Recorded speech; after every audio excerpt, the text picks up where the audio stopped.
ప్రభు యొక్క ఘనమైన నామాన్ని బట్టి ప్రతి ఒక్కరికి వందనాలు చెల్లిస్తూ ఉన్నాను. ఈ ఉదయకాలాన్ని నీకు ఒక గొప్ప అవకాశం దొరికింది. ఎప్పుడైతే నువ్వు నోరు విప్పుతావో, నీ మాటలు బయటికి నీ నోట్లోంచి ఎప్పుడైతే వస్తాయో అది వెంటనే ప్రభు ఆలకిస్తారని నువ్వు గ్రహించుకోగలగాలి. నువ్వు మనుషులతో అయితే మాట్లాడడం లేదు, కానీ దేవునితో నువ్వు మాట్లాడుతూ ఉన్నావు. ఎప్పుడైతే ఆయనకు మొరపెడతారో, ఆయనకు మొరపెట్టేటువంటి వారందరికీ కూడా ఆయన సమాధానం ఇవ్వడానికి ఆయన శక్తిమంతుడే ఉన్నాడు. కానీ కొన్నిసార్లు అనిపిస్తూ ఉంటుంది, ఎంత ప్రార్థన చేసినా సమాధానం రాలేదనేటువంటి చింత మనుషుల్ని ఎక్కువగా కురంగదీస్తూ ఉంటుంది.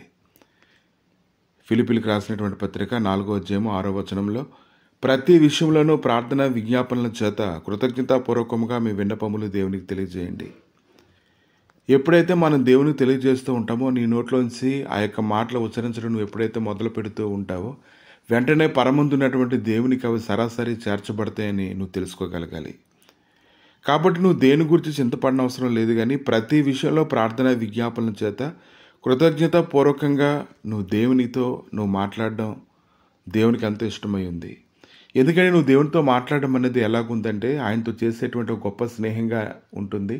ఒక వ్యక్తితో మనం మాట్లాడుతున్నామంటే, ఒక వ్యక్తి దగ్గర మన సమస్యలు చెప్పుకుంటున్నామంటే, ఆ యొక్క వ్యక్తిని మనం పూర్తిగా నమ్ముతున్నాం కాబట్టి మాత్రమే ఆ వ్యక్తి దగ్గర మన హృదయాన్ని ఎలాగైతే కుమ్మరించుకుంటామో, అలాగే దేవుని యొద్ద హృదయపూర్వకంగా ఆయన మన ప్రార్థనలు ఆలకిస్తాడని, ఆయన సమాధానం దయచేస్తాడని మనం నమ్మి మాట్లాడుతూ ఉన్నప్పుడు ఆయన నీతో మాట్లాడడానికి అంత ఇష్టమై ఉంటుంది. ఎందుకంటే ఆయన మాత్రమే ఈరోజు నీకు సహాయం చేయగలడని నువ్వు తెలుసుకోగలగాలి. ఇర్మియా గ్రంథము 29వ అధ్యాయము 12వ వచనంలో, మీరు నాకు మొరపెట్టుదిరేని, మీరు నాకు ప్రార్థన చేసి ఒత్తిరేని, నేను మీ మనవి ఆలకింతును. కాబట్టి ఈరోజు ఆయన దగ్గరికి మనం వెళ్ళినప్పుడు ఖచ్చితంగా ఆయన మన దగ్గరికి వస్తాడు, మన ప్రార్థనలు ఆలకిస్తాడు. కాబట్టి ప్రార్థనలు వినేటువంటి వాడు మనతో ఉన్నాడని మనం గ్రహించాలి. అపోస్తల కార్యాలు 12వ అధ్యాయం 5వ వచనంలో, పేతురు చెరసాల్లో ఉంచబడ్డం, సంఘమైతే అతని కొరకు అత్యాశక్తితో దేవునికి ప్రార్థన చేయుచుండెను. అలా ప్రార్థన చేస్తూ ఉన్నప్పుడు దేవుని యొక్క సహాయం ఖచ్చితంగా దొరికింది. ఎలాంటి పరిస్థితుల్లో వారికి సహాయం దొరికిందంటే, ఇంకా వీలు లేని, అవకాశం లేనటువంటి, ఊహించలేనటువంటి పరిస్థితుల్లోని వారికి పేతురు సజీవంగా బయటికి రావడాన్ని మనం చూస్తున్నాం. ఇదే నువ్వు జ్ఞాపకం చేసుకోవాలి, ఇదే నువ్వు గుర్తుగా పెట్టుకోవాలి. నువ్వు మాట్లాడాలి, కానీ ఆయన ఖచ్చితంగా నీ ప్రార్థనలకి సమాధానం ఇచ్చేటువంటి వాడుగా ఉన్నాడు. కాబట్టి నువ్వు ధైర్యంగా ఉండాలి. నువ్వు చేసేటువంటి చిన్న ప్రార్థన, నీ నోట్లోంచి వచ్చిన ప్రతి మాట ఎప్పుడైతే అది బయటపడుతుందో దానికి ఖచ్చితంగా సమాధానం అయితే దొరుకుతుంది. మనుషుల దగ్గర మనం మాట్లాడితే దానివల్ల ప్రయోజనం లేదు, కానీ దేవుని యొద్ద నువ్వు మొరపెట్టినట్లయితే ప్రతి పరిస్థితిని ఆయన మార్చివేసి గొప్ప కృపతో నిన్ను నింపి నిన్ను విడిపించడానికి ఆయనకు సమర్థుడై ఉన్నాడు. నిన్ను లేవనెత్తడానికి ఆయనకి ఎంతో ఇష్టమై ఉంది.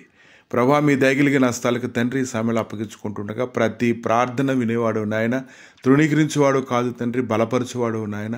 ప్రతి సమయంలో తండ్రి నేను కృపచూపువాడు తండ్రి. నీ సమాధానకరమైన సన్నిధి ప్రభా నిత్యము కుమ్మరించుటకు నాయన నీ దూతలను తోడుగా ఉంచి సమాధానం అనే దానిని పాత్రలతో ప్రతి ఒక్కరిపైన కుమ్మరిస్తున్నటువంటి దేవా నీకు స్తోత్రములు నాయన. ఒక్కొక్కసారి ప్రార్థనకు ఆలస్యం జరగవచ్చు, కానీ నువ్వు గొప్ప కార్యమును నాయన ఈ యొక్క ఉదయకాలాన్ని జరిగిస్తున్నందుకు నీకు స్తోత్రములు.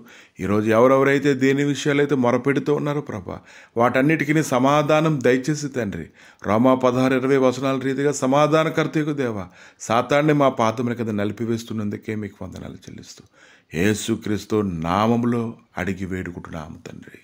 ఆమేన్.